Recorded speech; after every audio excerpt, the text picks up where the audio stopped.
Bien, entonces hemos terminado la parte, lo que sería la parte teórica en sí, que tratamos de ver algunos detalles prácticos, ¿no? Tampoco es que solo nos hemos dedicado a hacer teoría. Eh, pero igual insistir que pues toda la parte práctica en sí no se pudo seguir, ¿no? Pues por la estructura que hemos estado haciendo, pero algunos detalles al menos, pues sí, procuramos avanzar. Eh, entonces, esta semana originalmente estaba planificada que sea completamente práctica sobre el terreno, ¿no? Realmente cosa que no hemos podido lograr. Así que también, como había dicho desde el inicio, la idea es que el examen final eh, tendríamos que hacerlo respecto a una cuestión práctica, ¿no? Es decir, una utilización sobre todo del software de tomografía. Eh, este examen, entonces, revisarán por favor ahí, por si acaso, pero ya volví a revisar varias veces. Verán que este módulo está contado para terminar el viernes 18 de septiembre, ¿cierto? Eso quiere decir que pues, hasta el viernes consideramos que tenemos actividades en este módulo. Como digo, ya en sí, eh, clases, pues ya no, ya hemos terminado la parte teórica. Pero la cuestión sería entonces ponernos de acuerdo que para el día viernes eh, haríamos el examen, ¿sí? Entonces, la idea es que esta clase de hoy va a ser el inicio del examen, entonces como va a ser un examen práctico, para que tengan el tiempo de hacer la práctica con el software. No podemos hacerlo con los geófonos, pero al menos hacer una práctica con el software y que tengan, si ven, ¿no? Lunes, martes, miércoles, bueno, yo sé que igual tienen otras materias tampoco, ¿no? Pero hay un tiempo prudencial para que se llegue a esa práctica, ¿no es cierto? Y de todas maneras también pensar que como originalmente el miércoles también podemos tener otra reunión, ponernos un poco, eso sí, un poco con horarios, porque igual, pues, a medida que vamos terminando el semestre, también hay muchas más actividades que van apareciendo, eh, sobre todo en la cuestión administrativa, ¿no? Entonces, eso hace que sí, ordenar es mejor, ¿no? No podemos dejar todo abierto. Entonces, obviamente yo les dejar abierto el foro un tiempo prudencial para que suban. Pero, por ejemplo, nos podemos poner de acuerdo que para el día miércoles, ¿no? En estas mismas horas, eh, podamos hacer una primera revisión, pues, sobre todo si hay preguntas, porque obviamente, pues, cuando uno trabaja con un software siempre va a haber preguntas, dudas, eh, porque, como digo, la idea más que tener una evaluación, un examen, que pues, si ven las evaluaciones un poco continuas que hemos estado haciendo, pues de cierta forma garantiza de que todos han estado asistiendo, han estado cumpliendo, han estado avanzando en sus conocimientos. Obviamente lo que hubiese sido más interesante es que todos podamos tener al menos unos encuentros, digamos, unas horas sincrónicas, pero que saben que eso pues no estaba considerado desde el inicio. Pero si no, pues les vende las notas. Todavía no he revisado, ¿no? Obviamente el examen bimestral, no sé cómo estará, ni el último trabajo, eso lo haré mañana. Entonces, pero de todas maneras, viendo el cumplimiento de las tareas de todo el grupo, ¿verdad? De todos, pues sí hay un buen seguimiento y un aprovechamiento, ¿no? Entonces, más que el examen ser un valor definitivo para saber si aprueban o no aprueban el curso, la idea más bien hay que tomarlo como al menos dentro de toda la complicación que hemos tenido dentro de este semestre, al menos haber terminado el curso sabiendo trabajar con el software que tenemos, tal manera que si luego pues ya toca volver a trabajar con los geófonos, pues puedan volver también a utilizar, ¿no es cierto?, el software y ya saber cómo se manipula, es decir, cómo se obtiene una tomografía. Entonces,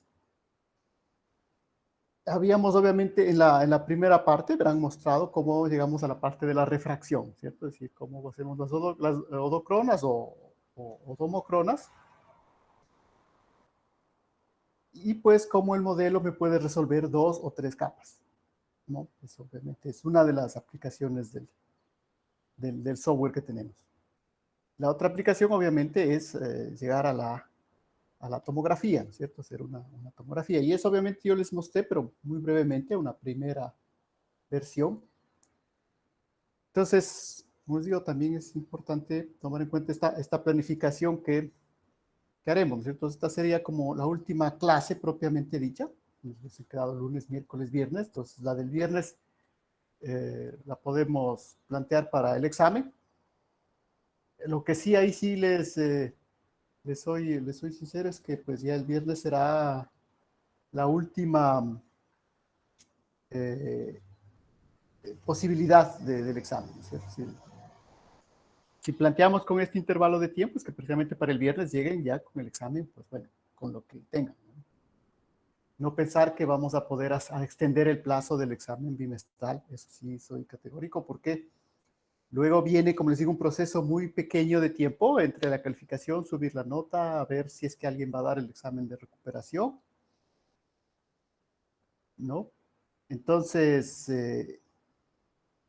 por eso les digo, ¿no? O sea, pues ya ser enfático en que a partir del viernes, pues ya será la fecha límite para el examen, ¿cierto? Pues para que tengan todos estos días para desarrollar un poco la aplicabilidad de ese software. Entonces, eso, ¿verdad? Para ir un poco también. Yo sé que no todos pueden asistir a la clase sincrónica, así que, pues bueno, al menos también servir ustedes como transmisores, ¿no? De estos puntos de la planificación para que todos los compañeros tengan claros lo que vamos a hacer estos últimos días y sobre todo, pues que el viernes será ya nuestro examen, ¿no? Listo, entonces, como les decía, la idea es ir a la parte de tomografía. No sé si había algún detalle más sobre las fechas. No, creo que no, ¿no? Bueno, de todas maneras, pues ya saben, ¿no? El examen, también hacerles conocer un poco de que el examen, eso también es parte del curso, yo sé que ya muchos lo saben, pero insistir. Ahora el examen de recuperación cambió, ya no es como era antes, que ustedes escogían dar el examen para mejorar la nota, ya no hay eso, ¿no? Es una recuperación y obviamente el único que puede recuperar es el que tiene una nota final entre 3 y 6 puntos, ¿no es cierto? Es decir, que ha sacado menos de 6, ya la nota final, pero que tiene más de 3. Y lo que se va a recuperar es el examen final. O sea, ya no hay, como hacían antes, que yo quiero recuperar esta nota, quiero recuperar esta otra nota. No, eso pues no. Por si acaso, ¿no? Si no les ha quedado claro, esa es la nueva modalidad del examen. Además, en el nuevo reglamento que se emitió para los exámenes de recuperación, dice claramente que obviamente si es que ustedes sacan una nota mayor en el examen de recuperación, esa nota se reemplazará. ¿Se acuerdan que antes se hacía un promedio? Bueno, era una complicación que no sé dónde sacaron tan complicado que era. Pero bueno, ahora es simplemente, ¿no? Ustedes dan el examen de recuperación, sacan una nota, esa nota reemplaza al examen final, que es lo único que se puede recuperar ahora, ¿no? Entonces, eso para tener claro un poco, también eso, pues digo, son instrucciones que yo sé que a veces cuando hay estos cambios no todos están claros,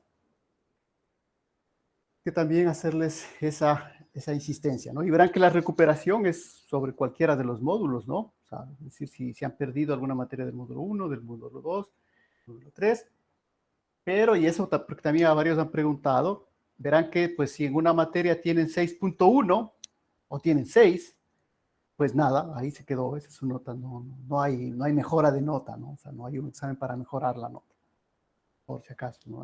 Antes les daban esa oportunidad, ¿no? De mejorar la nota a pesar de que habían pasado. Pues no, eso ya no hay, ¿no?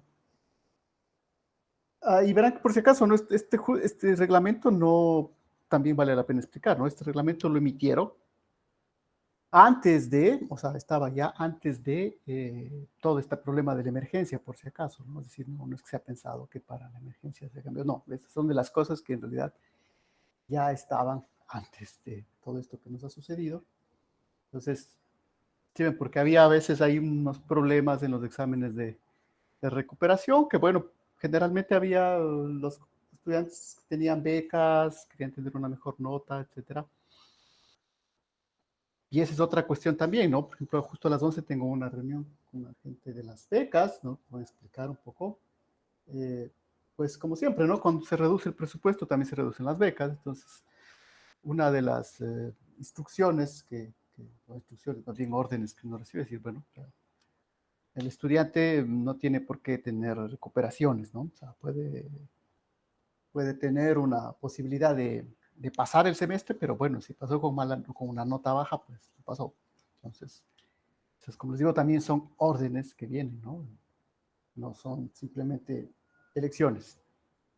Entonces, eso para estar un poco claros, esto sobre todo el examen de recuperación, que también era importante.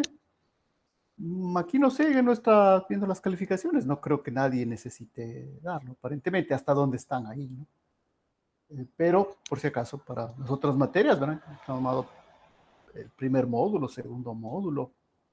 Entonces, estas características nuevas del examen de recuperación. Entonces, recuerden que empezamos, ahora, antes de terminar de ver la tomografía, nos falta un concepto adicional que habíamos mencionado brevemente. Para eso, pues, como siempre, pues podemos cambiar un poco la forma de trabajar, es decir, hacemos en el pizarrón, pues, en este caso, conviene hacerlo más como una presentación.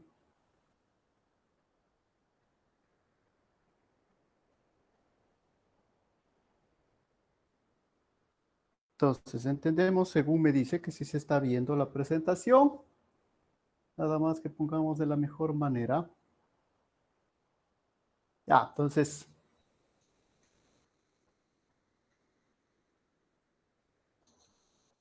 como siempre, la idea de las clases también es que a veces nos permiten reciclar un poco los materiales que vamos trabajando, ¿no? Entonces, este es, como ustedes ven ahí, dice seminarios, seminario en una maestría, yo di. De física, obviamente, verán, como muchas de las cosas que hemos visto aquí son problemas de física, en realidad los que vemos dentro de la geofísica. Entonces, lo que vamos a insistir ahora es esto, ¿no es cierto? La palabra está regularizar. ¿Cómo vamos a regularizar el problema de la tomografía? Eh, Otra de las cuestiones, verán que hemos tratado siempre también de hacer uso de la mayor cantidad de literatura y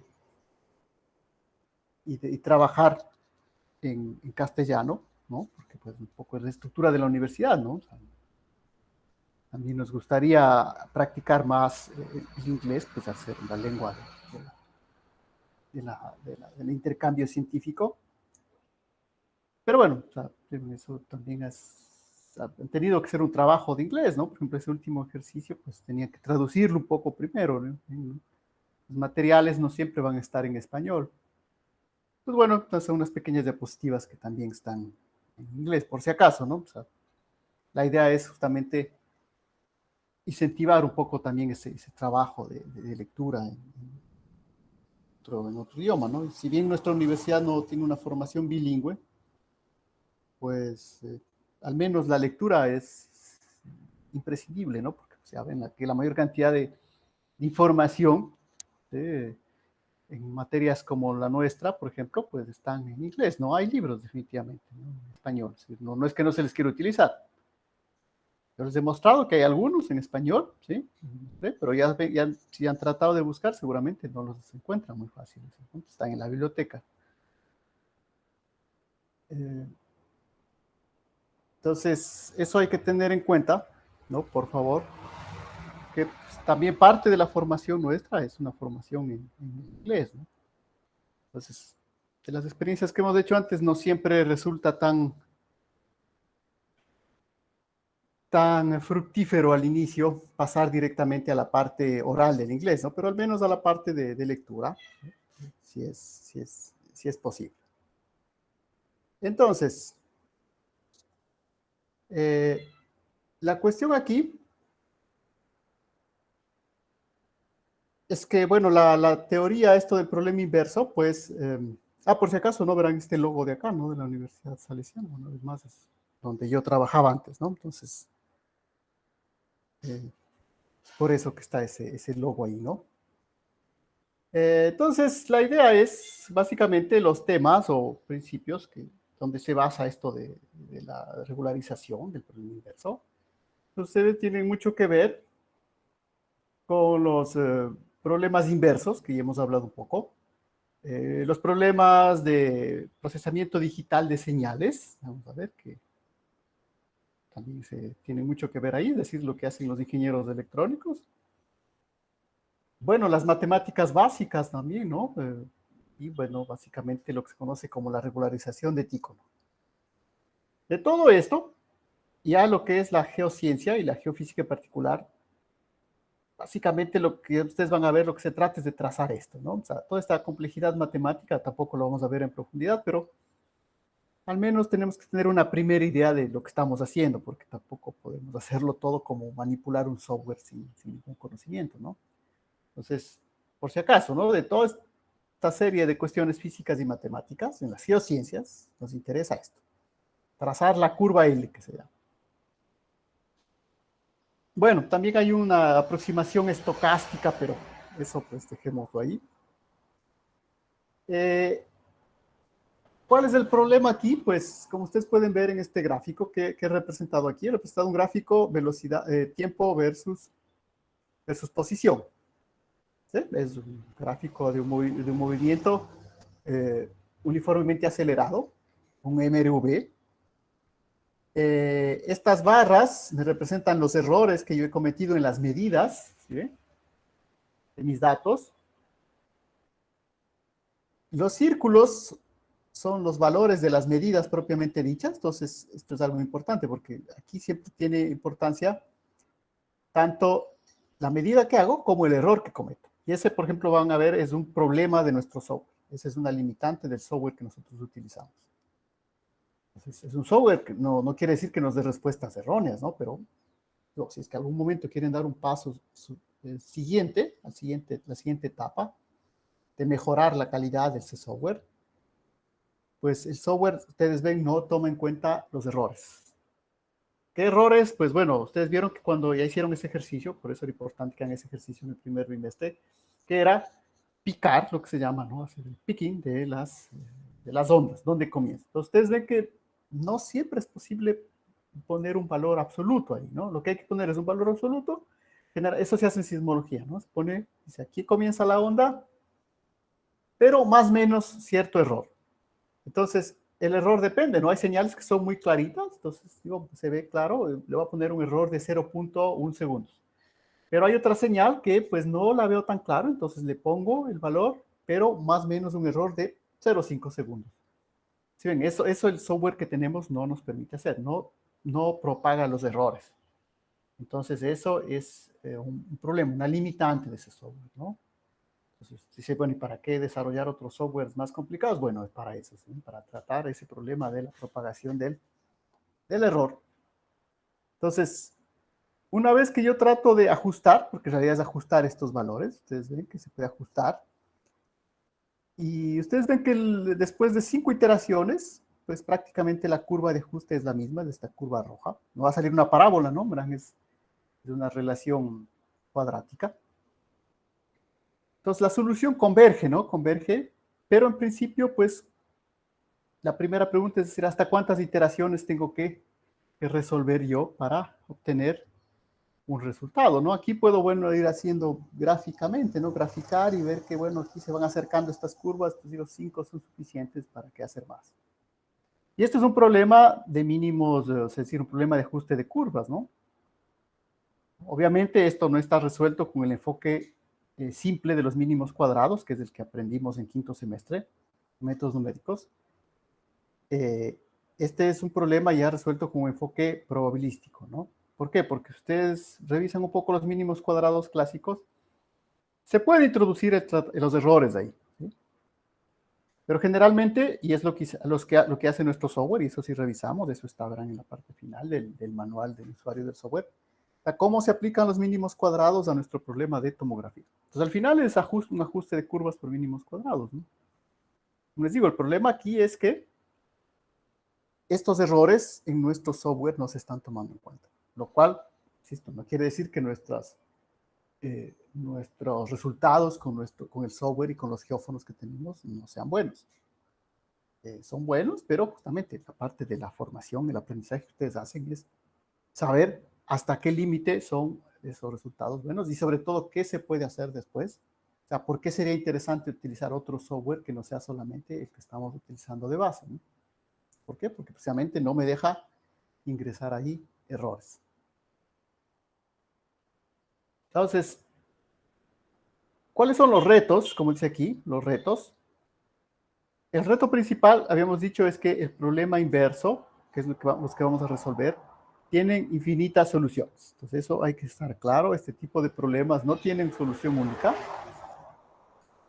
Y como decía, obviamente esto puede parecer contraproducente. Es decir, bueno, tengo un problema que me da infinitas soluciones, pues, ¿qué información me puede dar eso? ¿Qué aproximación a la realidad puedo tener con un problema de infinitas soluciones? Bueno, las soluciones son infinitas, pero la ventaja es que yo puedo dar un peso a cada una de esas soluciones. Yo sé que habrá una solución que será mejor que otras, ¿no? En realidad la palabra desde ya mejor, esa palabra mejor no es, eh, es mejor, en este caso, ese término mejor debemos reemplazarlo por el término óptimo, digamos. Esa es la palabra. La solución que vamos a hacer es la solución óptima. Porque ese término mejor, pues, a ver, que no es un término muy matemático que digamos, ¿no? Lo mejor es algo, ustedes ven que es algo subjetivo, ¿no? No podemos, no sé, el pensamiento personal, cada uno puede decir yo me siento mejor o peor, pero es algo, es muy subjetivo, ¿no? Pero lo que vamos a ver es que podemos encontrar una solución óptima. Esa es la palabra, ¿no? Entonces, entre esas infinitas soluciones hay una solución que es la solución óptima. Es necesario introducir las condiciones a priori para limitar el número de las soluciones. Bueno, es un problema que se resuelve desde la matemática y nosotros no vamos a entrar en la profundidad matemática, pero al menos debemos saber que eso es un problema que está resuelto por los matemáticos, ¿no?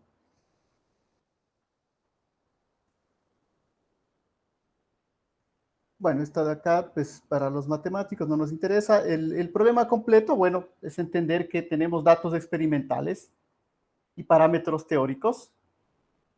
Y el rato que estamos metiendo datos experimentales, eso se transforma en un problema de la física, ¿no? En nuestro caso, de la geofísica, que es nuestra materia. Un ejemplo simple de lo que puede suceder con los problemas inversos. Aquí generalmente, como solemos estar haciendo esto en el laboratorio, pues podemos tratar un poco en el laboratorio, pero no lo vamos a hacer, así que vamos a pasar un poco rápido nomás. Eh, Aquí no sé si logran ver, lo que voy a hacer es la operación convolución. Entonces creo que habíamos hablado un poco de esta operación convolución, que es la operación que me permite hacer el filtrado. ¿Se acuerdan? Cuando yo cojo una señal y le hago la convolución, verán que vimos la de convolución por filtro inverso, que es una de las técnicas de análisis en la reflexión sísmica. Pues bueno, este comp es el que hace la convolución en el MATLAB, ¿no? Entonces, si hay la función comp, también debe haber la función de comp, es una operación también inversa. Entonces, ¿qué sucede cuando yo trato de utilizar esto? Entonces, por ejemplo, aquí yo he hecho la convolución de un pico triangular con una gaussiana. ¿Y qué obtengo? Pues obtengo, ustedes ven, una señal que se parece a la unión entre las dos, es decir, es una especie de pico triangular, pero suavizado por la gaussiana. Verán que es un producto de convolución, ¿no? No es el producto simple de dos funciones, es el producto de convolución. Y bueno, parece que esto es maravilloso porque si yo hago ahora de convolución, digo, le meto la gaussiana otra vez, hago la de convolución, vuelvo entonces a obtener el mismo pico triangular inicial. Entonces todo parece maravilloso. Si la naturaleza funciona así, porque verán que inclusive estoy metiendo una función de probabilidad aquí, que es una gaussiana, no es cualquier función. ¿Ah? Y ahora, ¿cuál es el cambio? El cambio es que voy a coger esta señal, la que está juntada acá, y le voy a añadir una muy pequeña, mínima función de ruido. Entonces, ustedes ven esta señal de acá con esta de acá, a simple vista, pues parecen las mismas, ¿no? A simple vista no. Hay que hacer un zoom en el MATLAB para ver que esta tiene una pequeña componente de ruido que le he creado utilizando la función, no sé si puse aquí. Sí, por ejemplo, si ven una función, round, entonces me crea una pequeña función de ruido que le estoy ingresando, que como les digo, a simple vista no, ni siquiera se distingue, ¿no? Hay que hacer un zoom sobre la imagen para ver que esa imagen no es una continuidad, sino tiene una pequeña señal con ruido. ¿Y qué es lo sorprendente aquí? Pues bueno, que cojo esta señal, aplico la deconvolución con la gaussiana que tenía acá, ¿y qué debía darme? Pues bueno, debía darme este triángulo, pues nada, me da esto que está acá. ¿Ven? Una línea recta, un salto aquí, es decir, y que acá un valor con 10 a la 8. Entonces, cuando MATLAB empieza a poner estos gráficos con ese 10 elevado a un número gigantesco, quiere decir que se explotó la solución por cualquier lado, ¿no? Entonces, ese es el problema, ustedes ven, es decir, es la esencia del problema inverso. Cuando no hay ruido, cuando no hay errores, pues, porque verán, o sea, inclusive el error puede estar cometido aquí, ¿no? Es decir, es la función gaussiana que representa un poco un error a través de una distribución de probabilidad, pero es un error uniforme, ¿no? Es decir, es un error sobre el cual yo conozco la media, la varianza. Ese es un error que podría yo caracterizarlo de manera uniforme. Entonces, el error que yo cometo, en cambio acá, es diferente, no es un error aleatorio. Es un error aleatorio, como puede ser en el medio natural, ¿no? Que justo sobre donde yo estaba haciendo el experimento cayó una piedra, yo puse un geófono y por ahí cayó un rayo, algo no funcionó bien en el software. Entonces, si ven, son errores sobre los que no se puedo controlar. Hay procesos aleatorios en la naturaleza de los cuales yo no puedo tener control. Y esos procesos aleatorios tienen un peso enorme luego en las soluciones, ¿cierto? Entonces, ¿esto es imposible de resolver? Pues no, ¿no? Aquí justamente nos muestra cómo a partir de la regularización de la solución, sí vuelvo o puedo volver yo a obtener este triangulito inicial generado a pesar de ese error aleatorio que yo había puesto. Entonces, es un poco la historia de las matemáticas y de la física, un poco también a finales del siglo XX, que es algo que se descubrió, ¿no? Es lo que se ha popularizado en el lenguaje popular con el famoso efecto mariposa, ¿no? Es decir, que muy pequeñas variaciones en los fenómenos pueden tener luego cambios enormes en la solución. Esto no es exactamente la teoría del caos, ¿no? No es lo mismo, pero también está relacionado con ese paradigma, básicamente, ¿no? Si ven que una variación mínima, minúscula, en la función inicial, pues los métodos de solución cambian radicalmente, ¿no? Entonces, eso es algo que pues se pudo investigar a partir de los años 80, 90, 2000, y todo el presente siglo, pues porque básicamente son cuestiones numéricas que para poderlas observar hay que hacer experimentos numéricos, ¿no? Bueno, acá hay otra cuestión después ya sobre lo que serían las soluciones exactas, pero pues eso igual, si ven que como es una charla que hicimos para una maestría, pues no todo lo que está aquí nos interesa, pero cuestiones como estas, si ven, podemos o deben tener claro cuál es el conflicto de estos problemas inversos. Entonces ustedes ven que el problema es que si yo me equivoqué por un error muy pequeño en una de las señales que piqué, después puede ser que la solución vaya totalmente por otro lado, ¿no? ¿Sí? O sea, explote hacia otro lado. Entonces, ¿cómo voy a estar yo seguro? Y eso, por eso les digo, la mayor parte de gente no ve esta base, ¿no? Cuando o utiliza estos métodos de tomografía, lo cual hace qué cosa, de que pues tenga desconfianza. Generalmente yo he visto, ¿no? Muchas personas que han hecho ¿no? Que tienen una formación muy alta en geociencias, ¿no? Cuidado eso de la tomografía, son infinitas soluciones, ¿cómo voy a saber cuál de ellas es la que sirve? Sí, hay una base de razón para eso, ¿sí? La cuestión es pequeñísimos cambios en la parte experimental hace que luego las soluciones exploten como esta solución de acá. Pero la cuestión es que, esa es la ventaja, se lograron desarrollar métodos para volver a encontrar la solución original, ¿no? Que son métodos un poco más allá, como les digo, de la complicación de el problema de mínimas cuadrados, ¿no? Encontrar el mínimo de esta norma, es el mínimo cuadrado. El problema es un poquito más, es un paso más allá, ustedes ven, ¿no? Mínimos cuadrados de hacer esto, encontrar el mínimo de la norma al cuadrado de x menos b. Eso, como les digo, de hecho en quinto semestre. Hicimos también un poco al ver cómo funciona el software. Es la base de funcionamiento del software que tienen ustedes ahí, ¿no? Pero, ¿cómo vamos a tratar este problema de la regularización? Pues ven, de esta ecuación de acá, min de la norma de x menos b, la norma cuadrática quiere decir esto, ¿no? Es decir, la raíz cuadrada de la suma de los cuadrados. Pues tengo que pasar a esto, ¿sí?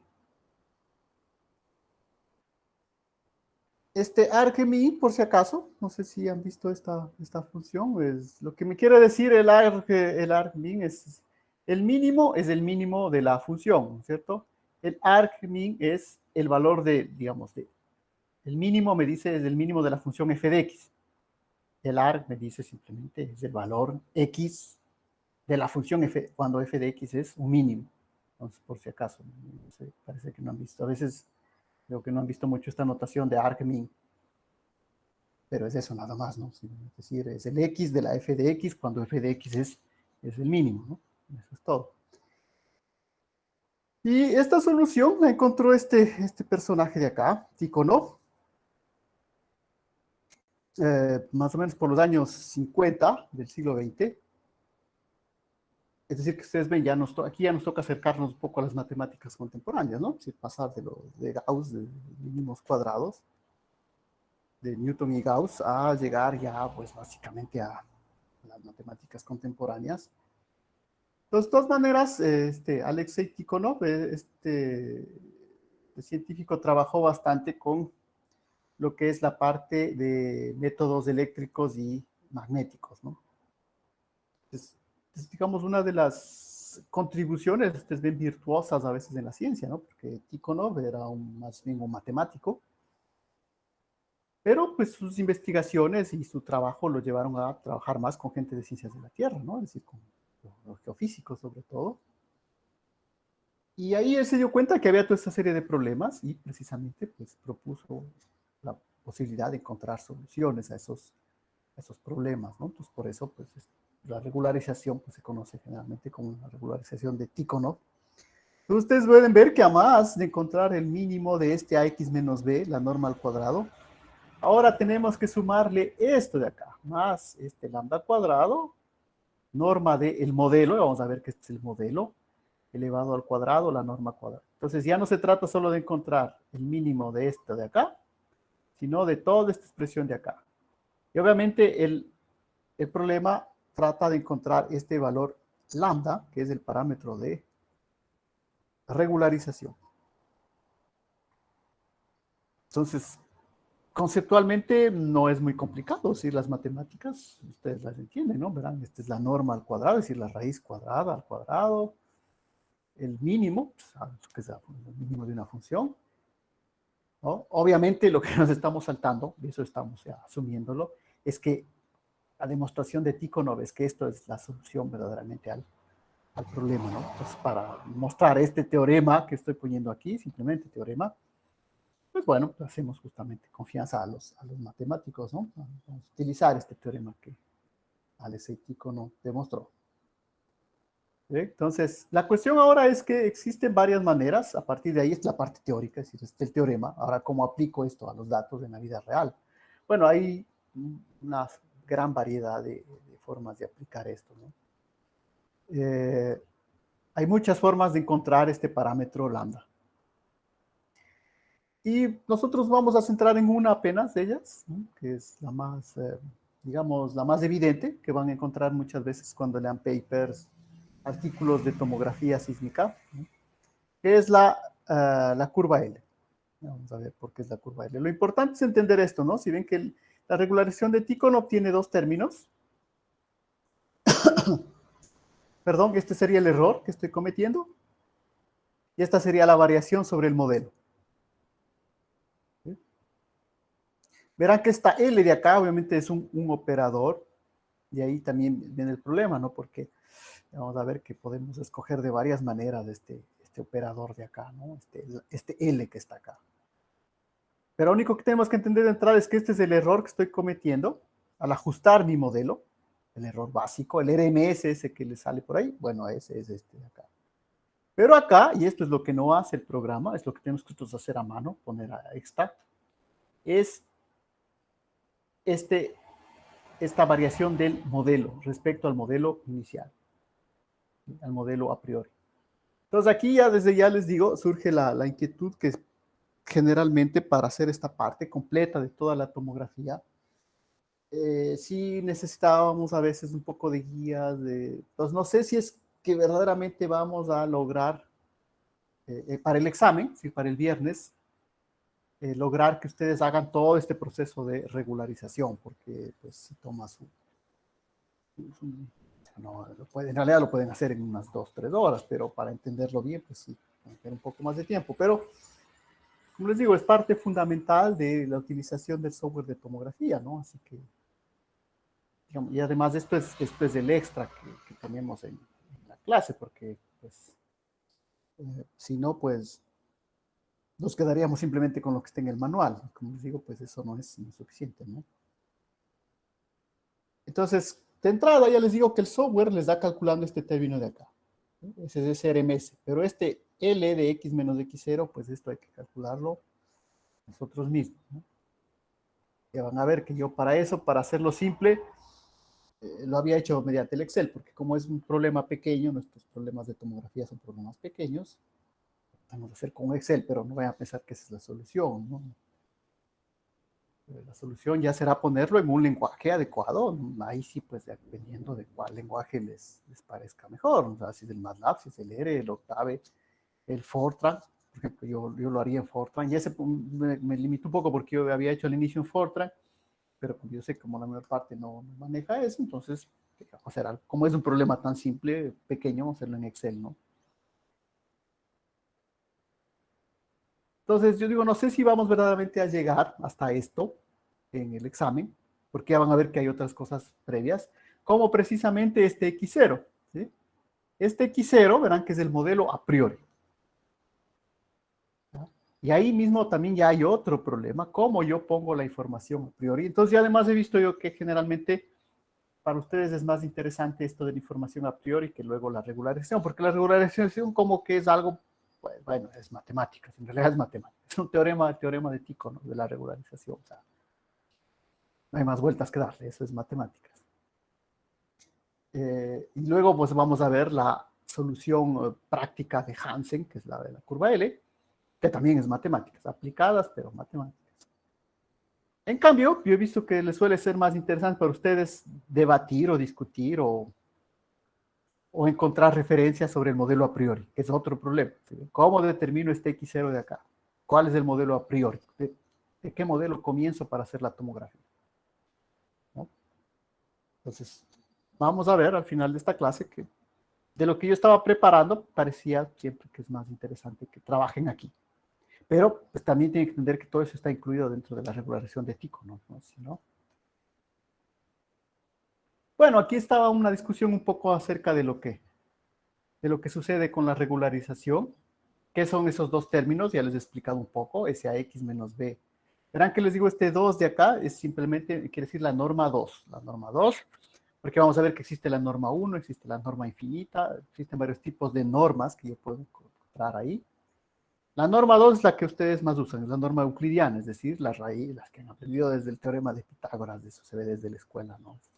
Raíz cuadrada del cuadrado más del segundo al cuadrado. ¿Sí? La hipotenusa, ¿sí? Es la norma 2. Pero pues hay la norma 1 y hay la norma infinita. Más bien esto, como les digo, este era un seminario, no vamos a ver todo. La idea era más bien pasar a esto.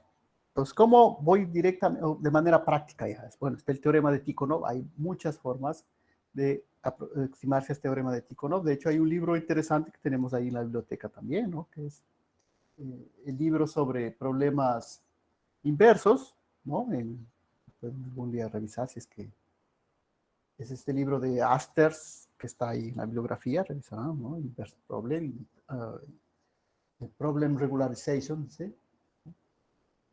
De Asters, Boschers y Turber, me parece que es el tercer autor. ¿No? Por si acaso, ¿no? O sea, hay una amplísima discusión. Además, es un libro, si ustedes lo van a ver, es un libro escrito para, sobre todo, porque verán que este problema inverso es, aquí entran electrónicos, físicos, matemáticos, esto les interesa, y desde que hay la tomografía, pues les interesa a la gente de geociencias. Antes, pues como que no estaba tan acercado. Pero desde que hay la tomografía y hay estos softwares para hacer tomografía eléctrica, magnética o sísmica, la gente de geociencias ha entrado. Entonces, este libro de Asters Boschers es un libro más enfocado a gente de geociencias, ¿no? Que viene del mundo de la geología, de las geociencias, pues por si acaso, ¿no? Entonces, tiene un nivel de matemáticas, porque hay otro, el que tenemos, el de Tarantola, pues ese sí, también supone que está dedicado a gente de las geociencias, pero pues digamos, es más para las geociencias desde el punto de vista de la física, ¿no?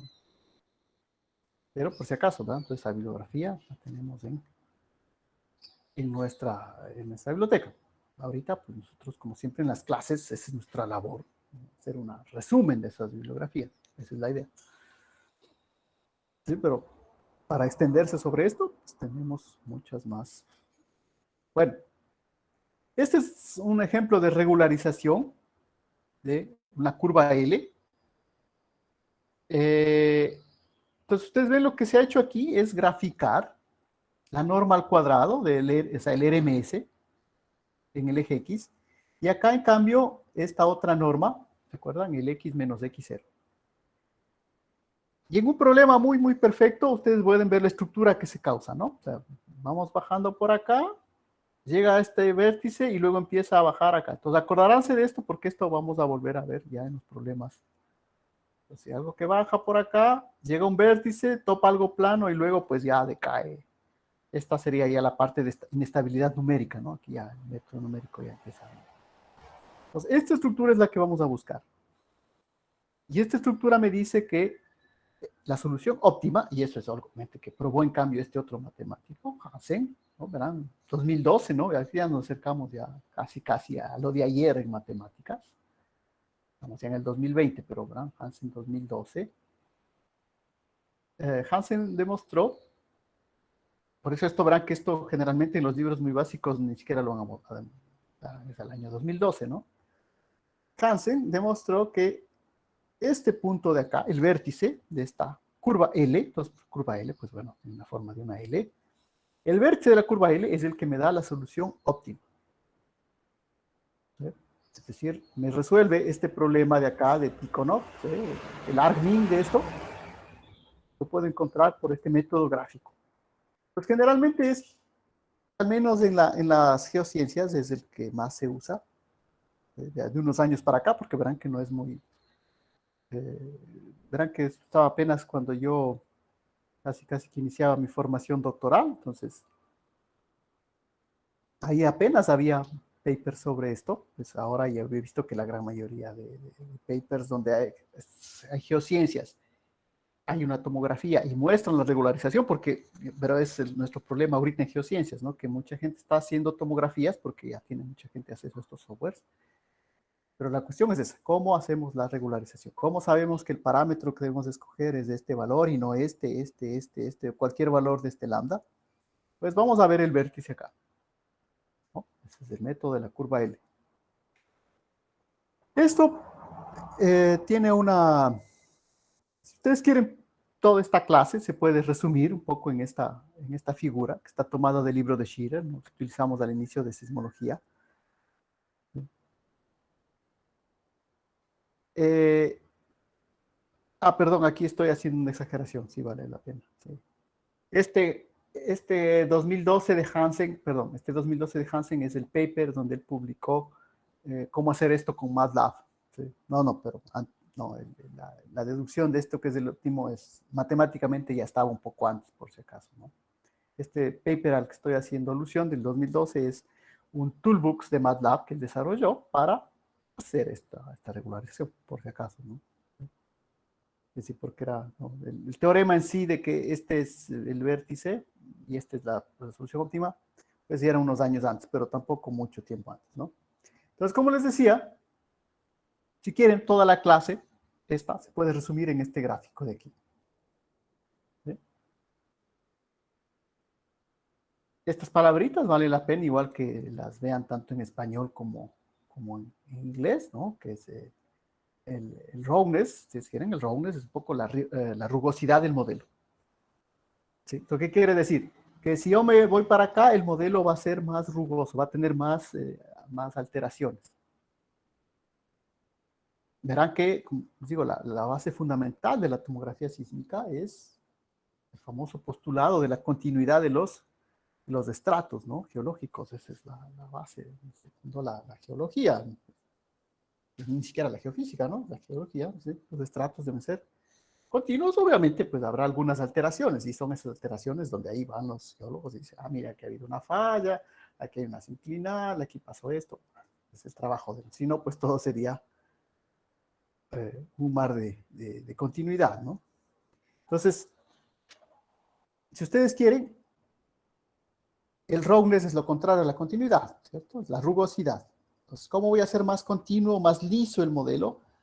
Mientras me voy para acá, el modelo es más liso. En cambio, esto es el misfit, es decir, es el error, ustedes quieren, la discordancia del modelo, ¿sí? El error que estoy cometiendo sobre el modelo. Entonces, si yo subo para acá, ¿sí? El modelo se ajusta menos, ¿sí? El misfit aumenta, ¿no? La desviación de mi modelo aumenta, la desviación de mi ajuste aumenta. Entonces, para acá aumento, hay más error, ¿sí? El modelo se hace más suave, más continuo, cumple el postulado de la geología, encuentro estatus más continuos, pero en cambio el ajuste de mis datos es bajo. ¿Por qué? Porque el misfit aumenta. Entonces, tengo un bajo ajuste de datos. El RMS es muy alto. En cambio, si me voy para acá, ¿sí? Voy a lograr que el ajuste sea el mejor posible. ¿Sí? Voy a ajustar de mejor manera los datos. Voy a obtener un RMS más bajo. Pero en cambio, ¿qué va a pasar? El modelo va a ser muy discontinuo. ¿Sí? Entonces, por eso les digo que ese RMS que les sale ahí, cuando ustedes aplastan en la tomografía y les sale un RMS, bueno, ese RMS solito no dice absolutamente nada, básicamente. Es dentro de este gráfico que ese RMS toma su sentido, ¿no? Porque ustedes pueden ver que yo puedo seguir bajando el RMS, haciendo cada vez más pequeño. Lo único que voy a llegar es a encontrar el límite en el cual llega el límite de la discontinuidad, es decir, voy a ver las cajitas de las cuales comencé para hacer la tomografía. Entonces, vuelvo a insistir, ese RMS, de hecho, si ustedes van a hacer una tomografía utilizando ese software y luego les van a decir, bueno, ¿y cuál es el RMS? Pues esta sería la explicación que deben dar, ¿no? O sea, solamente ese valor no quiere decir nada. Una vez más, no quiere decir que ustedes no pueden hacer una tomografía con el software y con el equipo que tenemos, porque tampoco es cuestión de eso, decir, bueno, como esto es tan complicado, entonces mejor no hagamos. No, lo pueden hacer, ¿no? Pero sería interesante que si ustedes luego van a utilizar esto para uno u otro problema, en su tesis sobre todo, que ese es nuestro objetivo, ¿no? Verán que si bien el siguiente semestre igual vamos a hacerlo virtual, esperamos que ustedes, sobre todo que son de séptimo semestre, que tienen que trabajar en sus proyectos de tesis, pues sí puedan acceder a los equipos, ¿no? Entre ellos los que nosotros tenemos, los de geofísica. Entonces, les digo, la discusión ahí importante es ¿sí? Ese RMS que me sale ahí, por sí solo, no me dice nada. Simplemente, si yo puedo seguir bajando, verán que esto es asintótico, ¿no? Yo puedo seguir bajando hasta que se aproxime a cero. Obviamente hay un límite numérico también, ¿no? Pues porque no es continuo, ¿no? O sea, es un cálculo numérico. Nosotros no encontramos el continuo, pero yo puedo seguir iterando, ¿no? Seguir haciendo ese RMS yo lo puedo hacer lo más pequeño que sea, que quiera, pero por sí solo, por eso les digo, no dice nada, ¿no? Lo dice dentro de este cuadrito de acá, en el cual yo tengo que, por un lado, graficar el RMS y por el otro lado, graficar la variación del modelo. Y lo que encuentro, aquí por eso esta flecha importante y esta palabrita entre comillas, que por favor les pido, insisto, ¿verdad? Este es el modelo óptimo, ¿no es cierto? Entre el ajuste de datos y la suavidad del modelo. El modelo óptimo digamos, es el óptimo entre esos dos extremos. Pues verán, es un problema de optimización, entonces esto no es una elección subjetiva. Digo, este es el modelo más bonito, ni este es el modelo que creo yo que se ajusta mejor a los estratos que creo yo se conocen aquí, ¿no? Ni es el modelo que supongo yo que debe ser el... O sea, todas esas palabras hay que eliminarlas del lenguaje de las geociencias, ¿no? Cuando se hace esto, ¿sí? Entonces, ¿cómo he encontrado? Pues este es el modelo óptimo. Y el modelo óptimo, como les digo, es un proceso matemático, ¿no? No es un proceso en el cual uno haya visto varios modelos y dice, bueno, creo que este es el que mejor me queda, así que este voy a coger, ¿no? No, así bien, hay un proceso de matemáticas detrás, es decir, hay una solución racional y objetiva de la realidad, ¿no? Entonces, eso hay que tomar en cuenta, porque si no, la gente ve los infinitos modelos y dice, bueno, ¿y cómo saben? Bueno, con esto sabemos que ese es el modelo óptimo. Y como les digo, esta es la palabra, porque o sea, este es el mejor modelo. No, o sea, mejor, eso, no hay una función que calcule lo mejor. ¿Sí? Sí. En matemáticas no hay el cálculo del mejor. ¿Sí? Hay el cálculo del mayor, del mínimo, del máximo, pero no del mejor.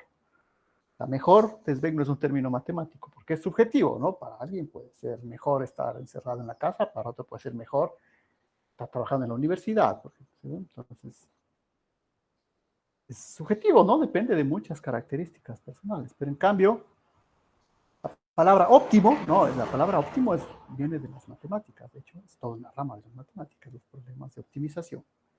¿Qué decir de los problemas de minimización que ustedes aprenden? Ustedes aprenden a sacar mínimos, esa es su base de ingeniería. No, el siguiente paso es ir hacia problemas de optimización, de la cual también vean que nosotros tampoco vamos a hacernos expertos en esto, ¿no? Nuestra carrera no es matemáticas, pero tenemos que utilizarlas. Nuestra formación es de ingeniería, hay que utilizar un poco las matemáticas, si no, pues, no sé, no sé si se podría hablar de ingeniería si no utilizamos ninguna estructura matemática, ¿no? Entonces, esto, la otra palabra que se debe utilizar aquí en lugar de óptimo es mejor o es más grave, es decir, este es el modelo real. ¿Sí? Entonces, mucho cuidado, esa palabra real, el único modelo real en geología es cuando ustedes cogen, hacen un núcleo, ¿no? Perforan, sacan, ven los estratos, dicen, ah, este es el modelo real. ¿Sí? Aquí vemos el estrato acá, este estrato acá, esta profundidad, ese es el modelo real. ¿Sí? Tampoco es el modelo verdadero. ¿Sí? El modelo verdadero es porque ahí la verdad es en función de qué, en función de que estoy comparando la realidad con mi modelo. Y aquí yo no puedo hacer una comprobación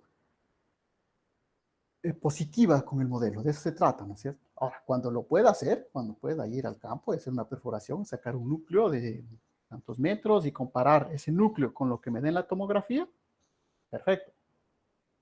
¿No? Pero entiendan igual que esa no es una comprobación que me da un modelo verdadero. ¿Por qué? Porque pues estoy viendo dentro del modelo una partecita, ¿no? Puede ser que justo acá el modelo cambia, hay otra ondulación, hay una inclinal, por ejemplo, hay una falla ahí, y justo esa parte no estoy viendo. Entonces, ni modelo verdadero, ni modelo real, ni mejor modelo, es el modelo óptimo, ¿no? Entonces, esa es la idea de la utilización de este lenguaje y como les digo, sabemos que a futuro esto va a seguir aumentando, ¿no? Si cada vez más habrá gente haciendo tomografía, ya no solo la tomografía sísmica, sino también la eléctrica, ¿no? Que eso también se puede hacer. Entonces, los problemas son los mismos, ¿no? Como yo puedo expresar la confianza en el modelo, en los resultados que estoy yo mostrando. Yo les digo, van a ver que hay muchas publicaciones que hacen tomografías Y todavía no muestran esto, ¿no? Lo máximo que les muestran a veces es cómo decrece el RMS. Si el RMS decrece, por lo tanto, el problema debe estar bien. Si el error decrece. Bueno, esa es una iteración que hicieron sobre el modelo, pero eso no garantiza, ¿no?, de que el modelo sea el óptimo. La única forma es esta curva L. Bueno, hay otras formas, pero al menos en geociencias esta es la más utilizada y la más común, la que todo el mundo comprende actualmente. Bueno, esto es, vale la pena quizá saltarme un poco aquí. Por ejemplo, aquí está un ejemplo de una tomografía hecha sobre la subducción en Chile. Entonces verán que esto yo lo presenté este pequeño seminario antes de, o mientras estaba haciendo ya los primeros trabajos de mi tesis. Entonces obviamente yo todavía en ese momento todavía no tenía mis resultados, entonces mostraba esto de Chile. Entonces ustedes pueden ver, estos puntos son los que van a ir obteniendo, ¿no? Entonces aquí, ¿dónde está el vértice? Entonces verán, aquí igual no me son datos reales, no es que va a salir un vértice, no. Aquí más o menos dice, bueno, el vértice está acá, ¿sí?, este puntito de acá, porque acá, bueno, ya empieza a hacerse plano, acá ya empieza a subir, entonces el vértice está acá. Esta es la solución. ¿Sí? Por si acaso, aquí este nombre es Susan Beck, ¿no?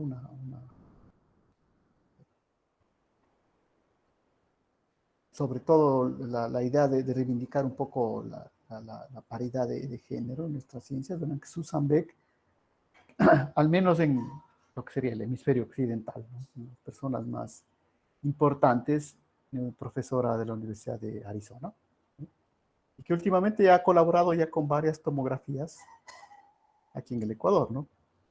Por si acaso no es de mi equipo, ¿sí?, otro equipo, ¿no?, los americanos, ¿no?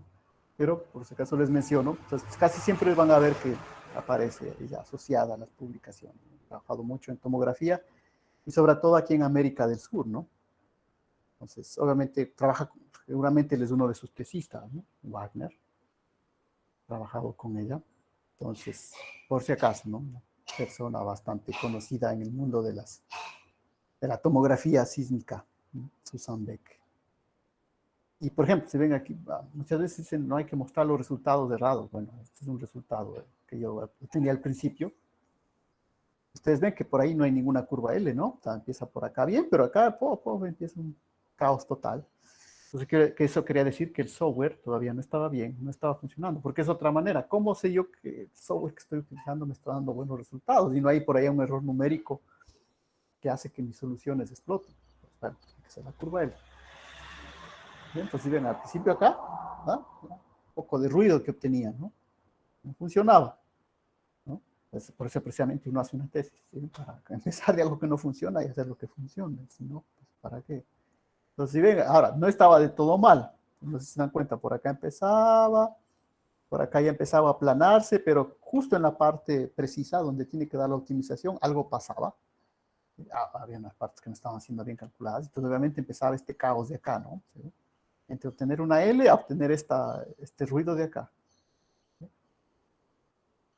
Entonces, esta era la pequeña introducción, siempre necesaria, teórica, ¿verdad?, que hace falta para pasar a lo que sería ya el uso de nuestro software. Una vez más, insisto, quizá no sea del todo imprescindible llegar a la regularización, pero sí llegar a la parte inicial al menos de eh, estudiar los modelos a priori, plantear los modelos a priori, hacer unos cambios en esos modelos a priori. ¿Por qué? Porque seguramente ahí les va a interesar más en función de que los modelos a priori se ponen desde base geológica, ¿no? Es decir, no es que digo, bueno, aquí qué modelo voy a poner, bueno, pon 10, 11 kilómetros por segundo. No, o sea, lo que voy a un sitio a hacer una tomografía, cojo unas cartas geológicas que me dicen, bueno, aquí hay, creo que debajo de esto debe estar tal formación, así que voy a buscar esa formación, qué velocidad de onda P tiene, y voy a construir con eso mi modelo, ¿no? Es decir, hay un conocimiento previo, pues, a priori, ¿no?, anterior. Entonces, la regularización, de todas maneras, les muestro, en la parte práctica, eh, para el problema, para uno de los problemas que tenemos ahí, Nada más, les digo, aplicado. ¿Cómo sería esto? Pues bueno, más o menos me queda de esta manera. ¿Dónde estaba esto? Se me perdió. Ah, por aquí. Bueno, aquí tengo un montón de pruebas, ¿no? Entonces hay que hacer un montón de pruebas. Veamos esta primera a ver qué salió. Entonces, más o menos, ¿no? Verán, esto es una regularización con el software nuestro. ¿Sí ven? Donde yo he trazado la curva L. ¿Sí? He puesto el RMS obviamente me da por acá. Lo otro es calcular la norma L2 usando una función de Excel, es simplemente escoger el modelo a priori menos el modelo, perdón, no les estoy mostrando. No estoy mostrando la pantalla. No estoy mostrando la pantalla. No, esto es simplemente para decirles que esto funciona, ¿no? O sea, funciona en el software nuestro que tenemos, por si acaso. Obviamente esto no les va a dar. Entonces, si ven, esta es una curva L trazada con datos obtenidos con nuestros geófonos sobre un experimento que hicieron sus compañeros, nuestros anteriores.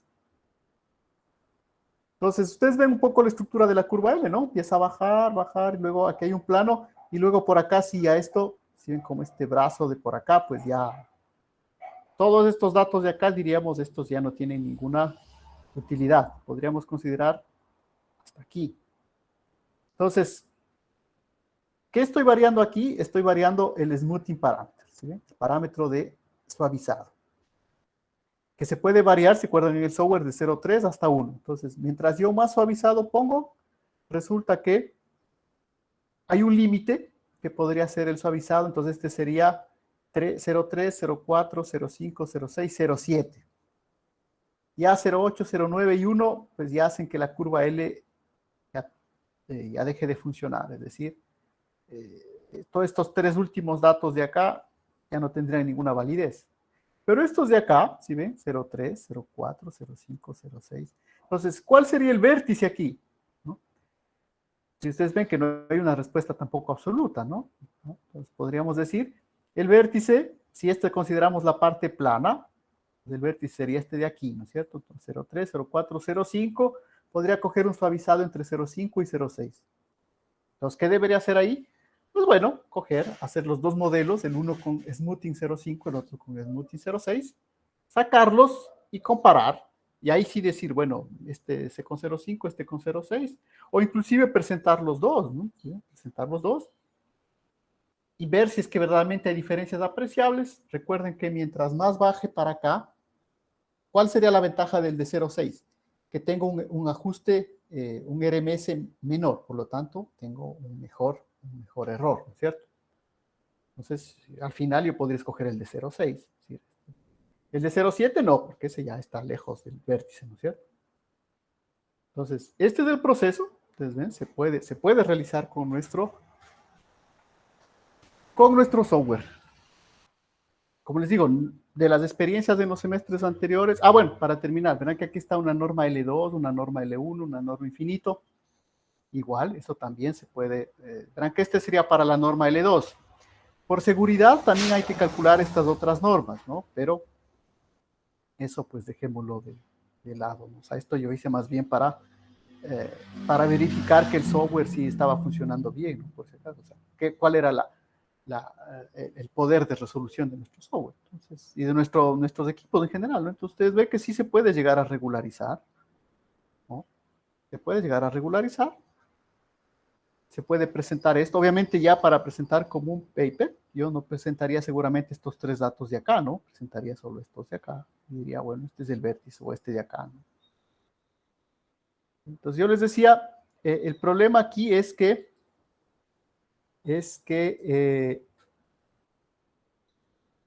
esta parte de la regularización, que les digo, sería interesante practicarla también, hacer el ejercicio,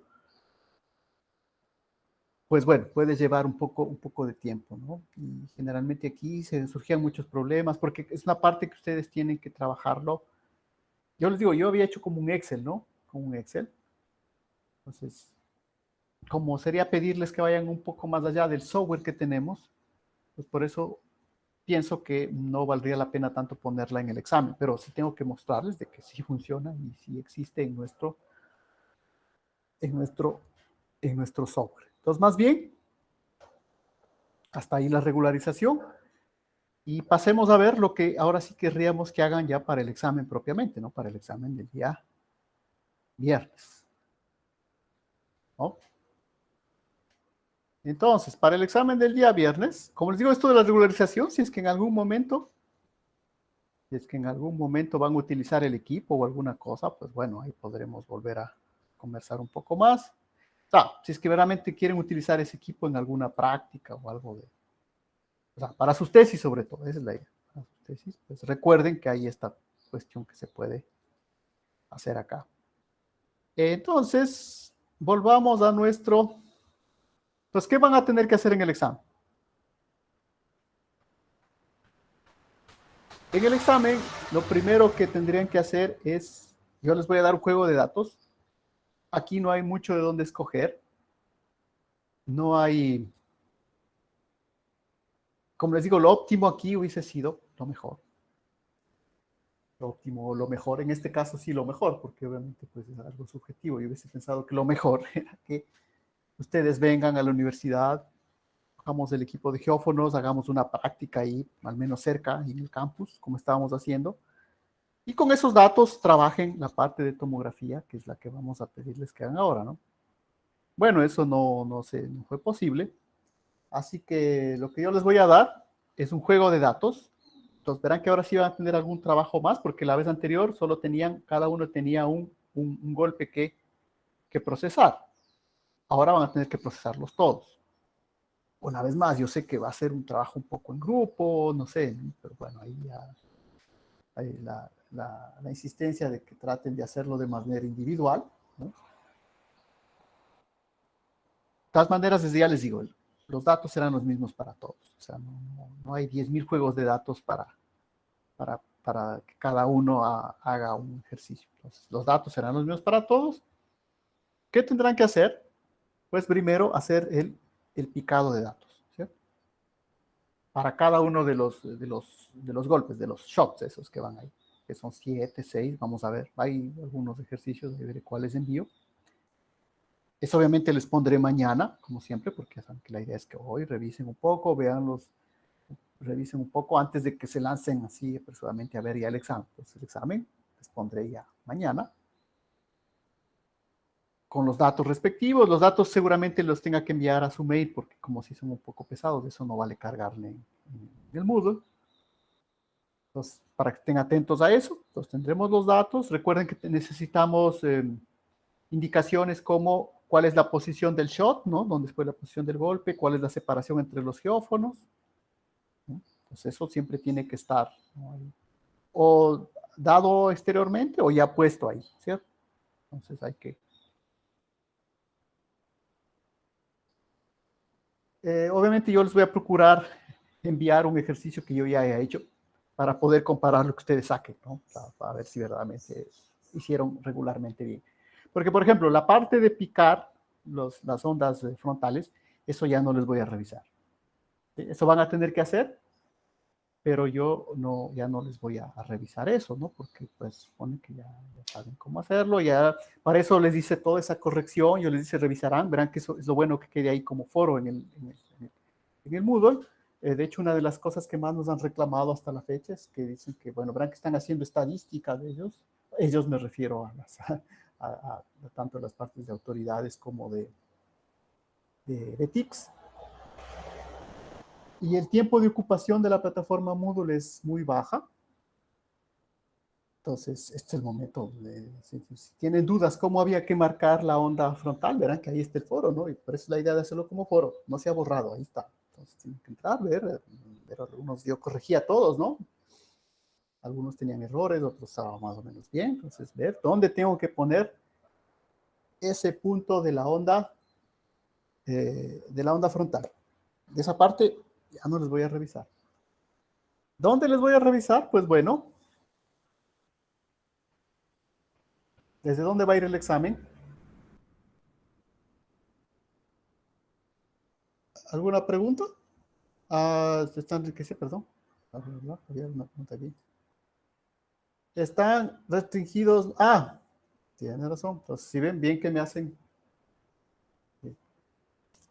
Entonces, ese abrir. Entonces tengo que abrir. Entonces, abrir el foro del examen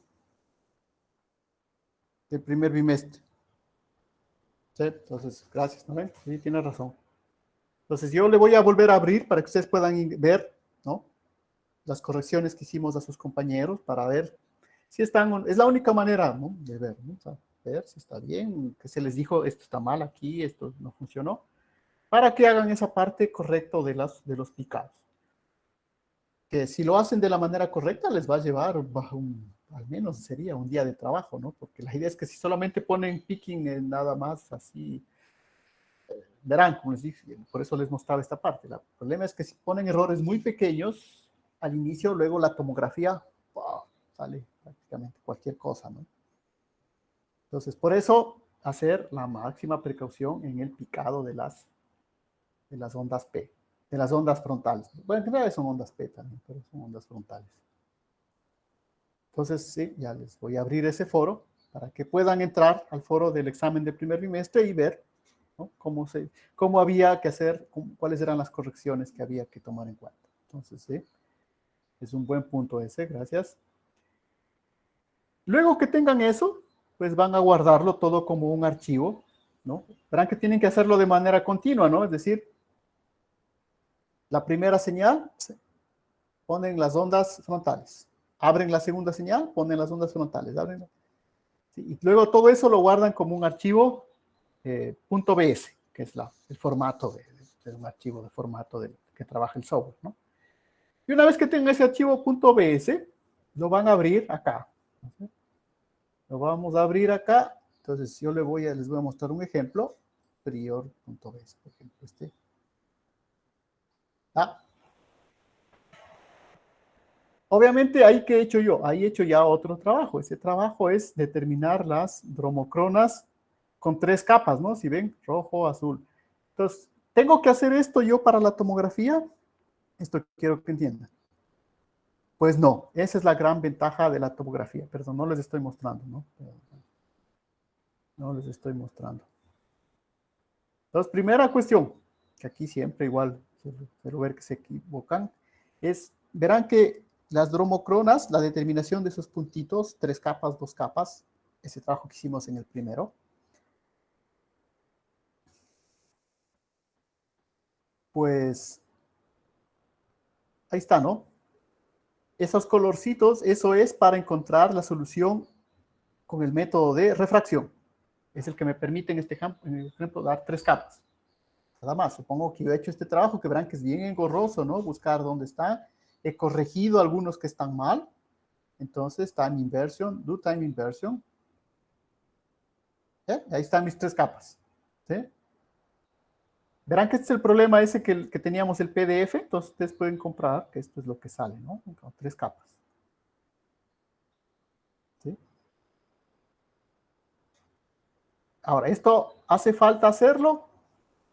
Bueno, podemos, a partir de esto que se ha generado aquí, tomar esto como modelo a priori y continuar con la tomografía. Pero ahí es donde quiero que cambiemos, porque eso ya hemos hecho otros semestres, entonces siempre hay que cambiar un poco al menos las evaluaciones. Eso no quiere decir que, verá, aquí en realidad lo interesante sería que ustedes tengan comunicación con sus compañeros de los otros semestres que ya han aprobado esto y puedan conversar. De hecho, eso es lo que se pretende en la universidad, ¿verdad? Yo sé que no todo el mundo guarda a veces ni siquiera los cuadernos de lo que hizo el semestre anterior, pero por si acaso son problemas que ya venimos repitiendo varios semestres, entonces quizás sus compañeros que están en semestres superiores puede ser que, igual si es que tienen la disponibilidad, ¿no? De ayudarles también para esto, ¿no? Les digo, es una posibilidad, ¿no? No es que estamos ocultando, pero sí hay que cambiar un poco también. Entonces, podemos utilizar este modelo como modelo a priori, pero ¿qué vamos a hacer en este caso? Pues vamos a mostrarles, esto es lo nuevo, porque esto no hemos hecho antes, siempre hemos pasado por aquí, Pues sí, ven, yo puedo ir acá. En este caso yo ya tenía picados estos, ¿no? Pero esto obviamente, esto no les va a salir a ustedes. ¿A ustedes cómo les va a salir? Así, ¿ya? Entonces, antes de dar el siguiente paso, de todas maneras, conviene que vayan revisando estas dromocronas, ¿sí ven? Para que no haya errores muy grandes acá, ¿no? Como por ejemplo que este punto esté por acá arriba. Entonces, habría que borrar alguno. Entonces, ustedes pueden ver, no me salen líneas rectas, ¿no? Yo nunca voy a poder tener líneas totalmente rectas, porque dentro de esos cambios está precisamente la información de la tomografía.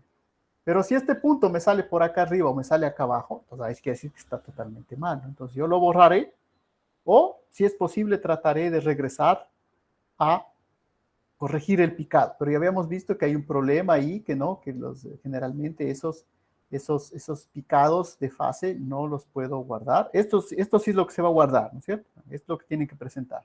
Entonces, mi primera tarea que van a presentar es esto. ¿Eh? Sin los colores. ¿Sí? No vamos a hacer la parte de refracción. Vamos a pasar directamente a la tomografía. Entonces, verán que yo obviamente les voy a poner ahí en el examen, en la parte escrita del examen, detallar un poco, vamos a hacer esto, pero verán que es precisamente por eso que tomamos esta clase, para eh, insistirles lo que vamos a hacer para el examen.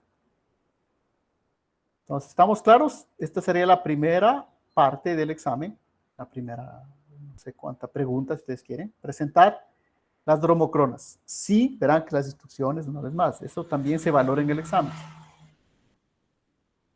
El examen es para saber cómo ustedes siguen instrucciones. Entonces, obviamente, si no sigan las instrucciones, pues no van a tener la mejor nota en el examen, ¿no? Por eso casi siempre hay dudas, ¿no? De que, o sea, los exámenes sean la mejor forma de evaluar a las personas, pero yo pues, digo, por eso prefiero hacerlo a base de ejercicios, pero también hay que hacerlo en examen. Entonces, primera indicación, no vamos a hacer las dromocronas, sino vamos a marcar, ustedes ven, no hace falta marcar esos colores ahí para hacer la tomografía. Yo puedo pasar a hacer la tomografía sin necesidad de haber marcado sin haber esto, ¿no? Sin asignar 2 capas o 3 capas. No hace falta. Y esa es, digamos, un poco la ventaja de la tomografía, porque la tomografía, ustedes vieron que igual, ¿no? La asignación, ¿de dónde cambia? ¿Dónde veo yo que cambia la pendiente de las 3 capas? Hay un cierto grado de subjetividad ahí. ¿Sí ven? No se puede a menos que haya hecho un ejercicio, pero muy preciso, sin nada de errores, no es tan evidente, ¿no? Saber, primero, si hay 2 o 3 capas, segundo, saber dónde cambia la pendiente. Por eso, cuando uno hace este tipo de ejercicios, pues quizá lo mejor es hacerlo entre varios y luego comparar las respuestas, ¿no? Para ver, mira.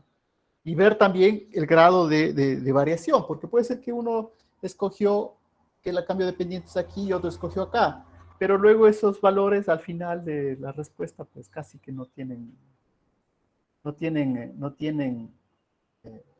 tienen peso, ¿no? Entonces, eso es algo que se hace para comprobar que uno está haciendo, ¿no? Entonces, ¿estamos claros? Verán, empezamos de aquí, vamos a tomografía y vamos a generar el modelo inicial. Y aquí viene su segundo trabajo. Entonces, verán, si ustedes, aquí está por defecto, dice, use el modelo de capas como modelo inicial. ¿Cuál modelo de capas se refiere? Pues al modelo que acabo de generar por la refracción. Entonces, esto no, ¿sí? Lo vamos a deseleccionar. ¿Sí? Entonces verán que, insisto, esta como clase, y que igual va a quedar grabada, es precisamente para que, si tienen dudas, por favor, primero se refieran a la clase, porque yo sé que puede haber dudas, por eso les digo que también plantearemos la clase del día miércoles, por si hay dudas, pero eso sí les pido, como les digo, de aquí vienen unas 2 semanas del mes de septiembre un poco intensas en el sentido administrativo, así que no voy a poder contestar a todas sus inquietudes, sobre todo cuando las envían por correo. Por favor, eso les lo debería. Entonces, por eso tratamos claramente de mostrar pues, que esto deseleccionamos. ¿Estamos claros? ¿Verdad? Por eso les digo, si hay preguntas, es el momento de hacer. Aquí dice profundidad de la capa más baja. Velocidad mínima, velocidad máxima, número de capas. Elevación, en el fondo, pues elevación negativa en el fondo del modelo, elevación en la parte. Si ven, aquí puedo controlar hasta dónde quiero que resuelva por abajo, dónde resuelva por arriba a la derecha o a la izquierda. ¿Sí ven? Yo puedo cambiar esos parámetros. Esto obviamente va, hasta dónde, hasta qué profundidad puedo tener yo solución. Bueno, en principio no puedo tener mucha idea, ¿no? En principio, ¿de qué depende eso? En principio depende, recuerden, de la longitud máxima de la fuente más lejana que yo esté haciendo la percusión. ¿Sí? Es decir, si yo la percusión más lejana la hice a, eh, qué sé yo, 50 metros, que ya es demasiado aquí, ¿no? De nuestro geófono, la distancia máxima, 50 metros, puedo escoger como un diámetro y decir que la profundidad máxima sería la mitad, sería el radio, 25 metros. ¿Sí? Pero por lo general esto es un número que en principio conviene dejarlo suficientemente alto y luego la profundidad máxima la vamos a corregir, ya vamos a ver cómo, ¿no? Pues en principio le dejamos ahí, no hay ningún problema. Y en donde sí vamos a necesitar que ustedes, su segunda pregunta del examen, es esta pregunta de aquí. ¿Sí? Es decir, su trabajo va a ser buscar una fuente bibliográfica, verán que por eso tienen varios días para hacer esto, ¿no? El otro trabajo, además de picar, verán que es un trabajo enorme, ¿no? Y el picar las ondas P. Luego, sacar este gráfico, lo único que va a demostrar es que han picado las ondas, nada más. Pero aquí verán que esto tienen que ahora sí ir y reforzar, es decir, consultar un modelo. Ahora, como vamos a hacer un ejercicio en abstracto, porque si hubiésemos hecho aquí en el campus, hubiésemos utilizado un modelo del campus, ¿no? Es decir, sabemos qué formaciones hay en el campus, qué nos podemos esperar. Aquí, bueno, yo les dejo un poco en libertad que ustedes se imaginen, o sea, toca utilizar la imaginación en este caso, pues, un sitio en el cual ustedes hayan hecho el experimento. Obviamente en ese sitio habrá referencias sobre las formaciones que tengan y sobre las velocidades de esas formaciones. Entonces, por ejemplo, esta profundidad igual la vamos a dejar mientras tanto en 20 metros, no vamos a cambiar, la profundidad de la capa más baja. Pero estos valores de aquí, 300 y 3000, y el número de capas iniciales que yo voy a tomar, esto es lo que ustedes tienen que justificar con bibliografía, ¿no? Si, por ejemplo, voy a suponer, es lo que deberían hacer en su examen, el experimento se hizo en el ambiente kárstico del Napo, donde cual, por la referencia tal, existen esta distribución de estratos, donde el estrato superior tiene tanta velocidad, ¿no? Y el estrato inferior tiene tanta otra velocidad. Y hay, ¿cuántos estratos voy a considerar? Número de capas, 5, 4, 3. Entonces, ese es su trabajo. Su siguiente trabajo es encontrar una referencia, que puede ser un paper o un libro, ¿no? Para justificar por qué escojo la velocidad mínima, por qué escojo la velocidad máxima y por qué escojo el número de estratos. Esa será su segunda pregunta del examen. Entonces, estamos claros hasta ahí, ¿verdad? Pero hay que justificar, ¿no? Porque igual no me van a hacer simplemente una captura de pantalla con los valores. No, ¿por qué pongo 300? ¿Por qué pongo 3000? ¿Por qué pongo 10? ¿Está? Solo estos tres valores de aquí. Ya saben, los de acá, pues los dejamos ahí, ¿no? Aquí, por si acaso, tendrá un poco, verán, si ven que aquí que dice la profundidad de la capa más baja está más 20 metros, ¿no? Ya que en cambio dice la elevación está como negativo, ¿verdad? Que todos son profundidades, ¿no? Aquí, pues, un detalle del software, yo también le hubiera puesto de entrada esto como positivo, ¿no? Porque si no, a veces se entiende de que esto va en otra dirección. No, todas son profundidades, ¿no? Por si acaso. 20 metros de profundidad, 12.5 metros de profundidad, 12.5 metros de profundidad. Entonces, repito, verán, donde van a cambiar es esto de acá. ¿Por qué escogen la velocidad mínima? ¿Por qué escogen la velocidad máxima? ¿Por qué escogen el número de capas? Obviamente, como una referencia, ¿no? Que pues, puede ser ver de un paper o ver de un libro. Verán que pueden escoger de cualquier parte del mundo, ¿no? O sea, ahora, aquí la cuestión sería, pues sí,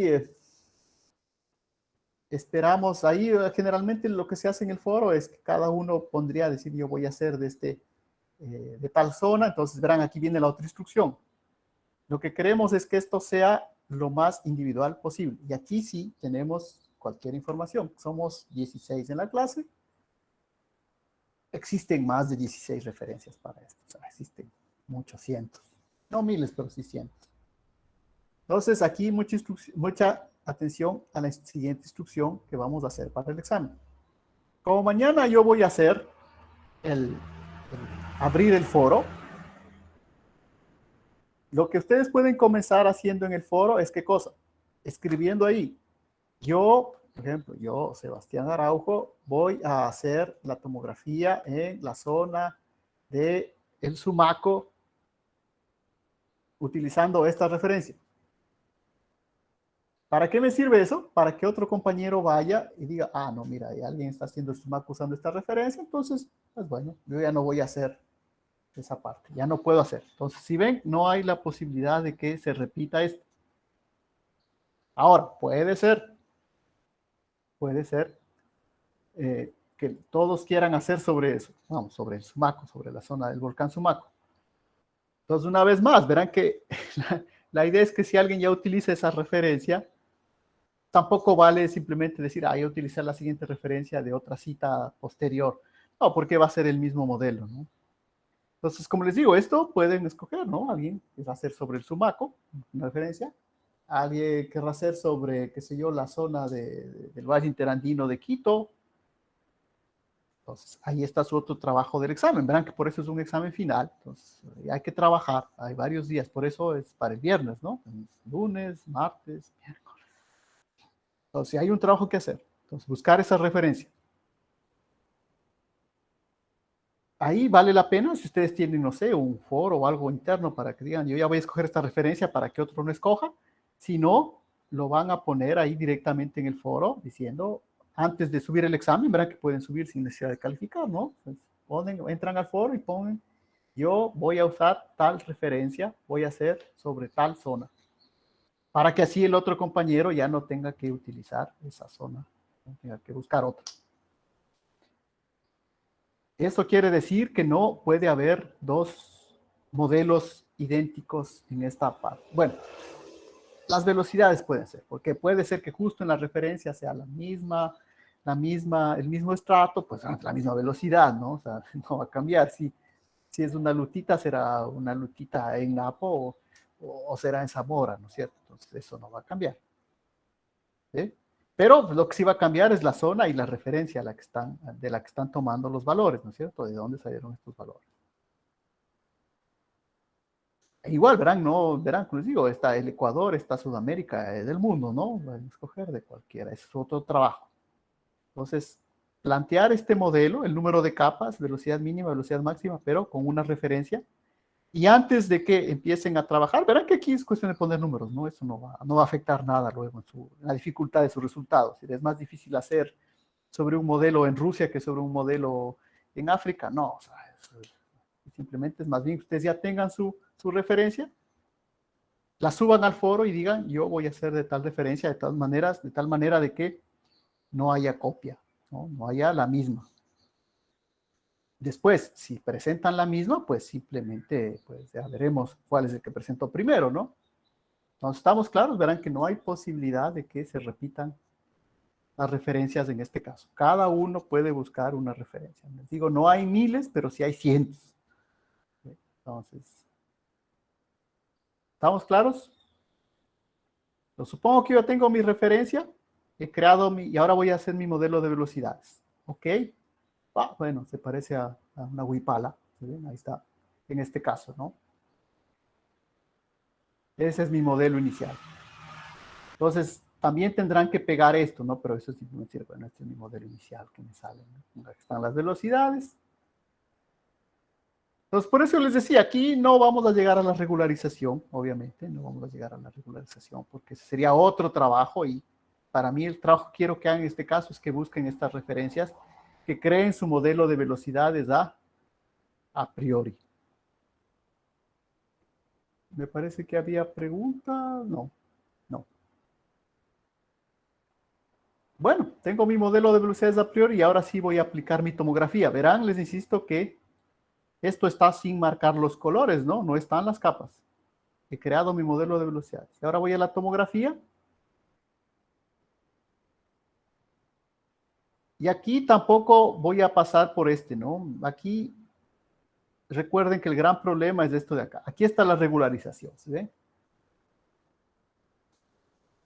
Aquí tengo que entender que este número de nodos, cuántos debo tomar. Este es el máximo número, 8. Es el número de celdas en los que va a solucionar el problema. Nos conviene tomar el máximo posible, más de 8. Y esto es lo que no vamos a hacer. A mí me hubiera gustado llegar hasta acá, pero bueno, ustedes ven, es la limitación un poco de lo que tenemos, ¿no? Estaríamos todavía una siguiente semana más para practicar el suavizado horizontal y el suavizado vertical. Entonces le vamos a dejar con estos valores por defecto, ¿no es cierto? Pero esto vale la pena igual que presenten, ¿no? Si cuántas iteraciones hicieron, el número de nodos, ahí sí les recomiendo que pongan 8, que es el máximo que se puede hacer. Verán que 8 son las celdas horizontales en las que se va a dividir el problema, ¿no? El número de pasadas sobre el smoothing horizontal, verán que acá el número de pasadas sobre el smoothing vertical, aquí también, por favor, pongan 1 para que haya un suavizado. Verán aquí también, ¿no? El número de capas que van a ser suavizadas. Bueno, eso también pueden dejarle 5, ¿no? Eso no va a esperar nada. Y esto de acá es para casos en los cuales la velocidad no cambia con la profundidad, cuando la velocidad no se incrementa con la profundidad. Esto pues no le vamos a hacer caso. Y acá igual todavía tengo otras posibilidades más. Entonces, siguiente paso, esto de acá, ¿no? Verán que aquí cambié solamente puse 8. Ahora, ¿cuántas iteraciones debo hacer? No, aquí también debo probar. Es otra cosa, ¿verdad? Que por eso les digo, la tomografía no es simplemente de clic, ¿no? O sea, hay que probar. ¿Cuántas iteraciones debería hacer para ver que el RMS se me estabiliza? Pues no, vamos a concentrarnos en este caso en su modelo inicial. Eso es lo que más les voy a calificar. Pero al menos esta parte también para entender, ¿no? ¿Verdad? ¿Cómo escogí justamente el smoothing way, ¿no? Verán, 0.5, 0.6, 0.3 de la curva L, ¿sí ven? Son estos valores de acá, ¿no? ¿Sí? 0.3, ese es para 0.4, 0.5. Entonces, ustedes ven que generalmente suele ser entre 0.5 y 0.6. Ahora, esto no quiere decir que esto siempre vaya a ser así. Y además que, bueno, decir, bueno, ya sé que siempre está entre 0.5 y 0.6, ¿para qué hago esta curva L? Pues bueno, el problema es que yo tengo que saber si esto converge, porque puede ser que solo un punto salga y esto empiece a crecer, lo cual me quiere decir que el problema es totalmente falso, ¿no? Lo que quiero resolver. Pero, pues eso no lo vamos a hacer. Vamos a quedarnos con 10 iteraciones. Ahora, si quieren probar, pues bueno, pueden probar, ver los RMS y ver hasta dónde conviene lanzar las iteraciones, ¿no? Bueno, ok. Y va a resolver, ¿no?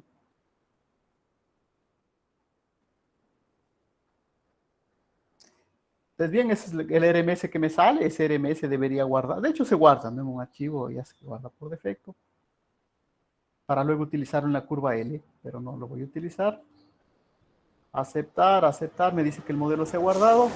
Entonces verán que generalmente se me presenta así. Entonces esto para los geólogos no está bien porque precisamente la geología se basa en la continuidad de los estratos. Entonces yo simplemente tengo que aplicar esto de acá, ¿no? ¿Sí?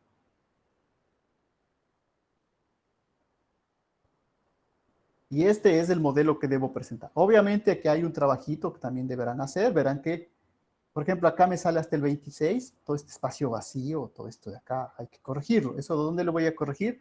Siguiente problema que van a hacer es corregir esto de acá. Para eso tienen que entrar aquí a View, ¿sí? Eh, axis configuration. ¿Sí? Pues, ¿para qué? Para que les quede al menos esta parte de acá, ¿no es cierto? Esto de acá es, ¿para qué voy a presentar? Bueno, acá arriba tal vez sí, pero toda esta parte de abajo que está vacío. Y ahora sí, ese resultado, pues, sería la tercera parte de su, eh, de su examen. Y ese sería el examen. ¿Sí? Hasta ahí creemos que prueben el modelo a priori sobre todo, ¿no? El modelo a priori con los datos. Verán que los datos van a ser los mismos, pero lo que va a cambiar es el modelo a priori.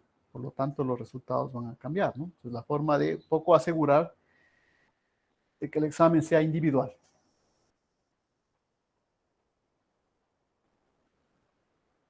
Entonces, les repito, primer gráfico, el gráfico, este gráfico de acá. Verán que ahora ya están trazados los rayos ahí, entonces ya mi gráfico ya se ha superpuesto con los rayos observados y calculados, pero eso no me interesa, ¿no? Es un gráfico. Segundo gráfico, el modelo a priori y la justificación, que va a ser el peso mayor del examen. Entonces, si es sobre 10, entonces podríamos poner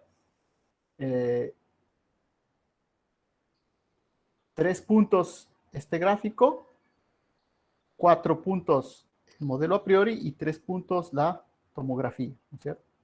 Verán que, como les digo, la tomografía también hay un pequeño trabajo que hacer, es decir, es lo que me sale, pues bueno, tengo que recortar un poco acá.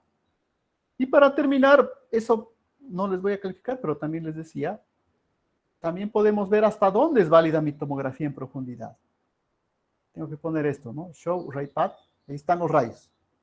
¿Sí ven? Ahí están los rayos. Entonces, esto quiere decir que hasta 6 metros tengo solución. Un poquito más, puedo decir que hasta esta capa de 7. ¿Ya?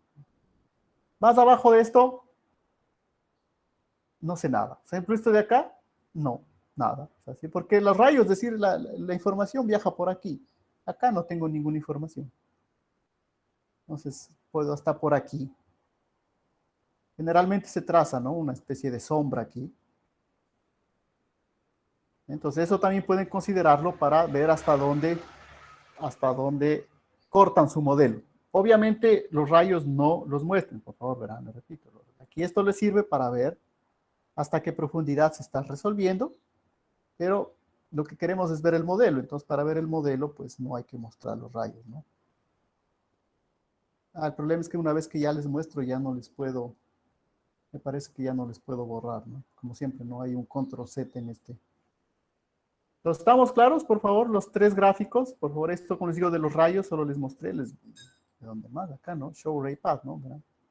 Es para ver la profundidad máxima hasta donde tengo solución.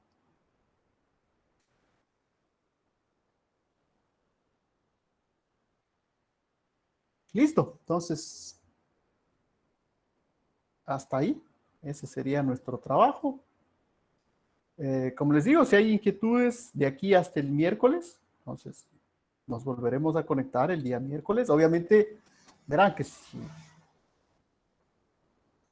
el miércoles no hay ninguna inquietud, pues hasta las 9:30, pues tampoco puedo estar conectado todo el día, ¿no? O sea, hay que aprovechar el tiempo. Si yo veo que no, el día miércoles no hay ninguna inquietud, pues bueno, pues aprovecharé para otras actividades, que hay varias aquí en la universidad.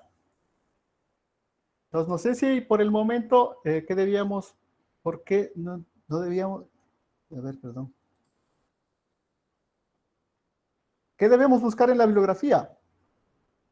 Pues los valores de la velocidad máxima, la velocidad mínima y el número de capas y el sitio donde van a hacer. Eso depende de dónde van a hacer su estudio tomográfico, ¿no? Digo, si es que va a ser en el campus de la universidad, habrá unas capas de un estudio previo que me digan, son estas los estratos sedimentarios y cada estrato tiene su velocidad. Entonces, la velocidad máxima el de arriba, la velocidad máxima el de abajo. Esa es la bibliografía que tienen que presentar. Si tienen que justificar el modelo a priori. ¿Por qué escogen la velocidad máxima arriba? ¿Por qué escogen la velocidad mínima? ¿Y por qué escogen el número de capas? Esto viene de esta referencia de acá. Alguien hizo anteriormente un trabajo, puede ser de tomografía, puede ser de sondeo, no sé. Por eso les digo, hay cientos de estudios de esto a nivel mundial, ¿no?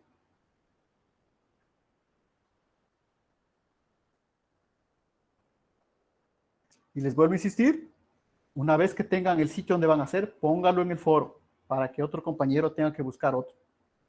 ¿Sí? Porque, bueno, es que yo ya empecé a hacer eso. Bueno, entonces ya empezó, entonces póngalo ahí en el foro, ¿no? Póngala, y además pondrá, por favor, la referencia, o sea, no simplemente decir, y voy a hacer sobre la provincia del Napo, o sea, eso no dice absolutamente nada. O sea, voy a hacer la provincia del Napo, pero utilizando esta referencia, entonces el compañero tendrá que buscar otra cosa, ¿no? Eso, entonces, verán, de todas maneras, como les digo, nos conectaremos el día miércoles, a las 9 mismo, por si hay dudas, mejor.